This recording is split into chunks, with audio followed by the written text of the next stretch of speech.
We all owe police officers a debt of gratitude. They are brave men and women, drawn from their community, living as part of their community, defending their community. But as chief officers themselves have said, when faced with an unprecedented situation, the immediate police response was not enough. What matters is not the total number of officers employed, but the total number of officers deployed and how effectively they are deployed.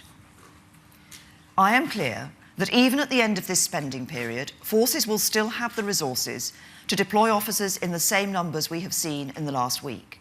Following last week's events, I've written to Sir Dennis O'Connor, Her Majesty's Chief Inspector of Constabulary, and asked him to provide clearer information to forces about the size of deployments, the need for mutual aid, preemptive action, public order tactics, the number of officers trained in public order policing, and an appropriate arrests policy.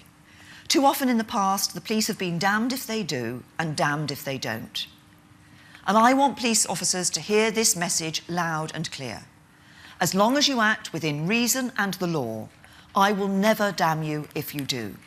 It's clear to me that as long as we tolerate the kind of antisocial behaviour that takes place every day up and down the country, we will continue to see high levels of crime, a lack of respect for private property, and a contempt for community life.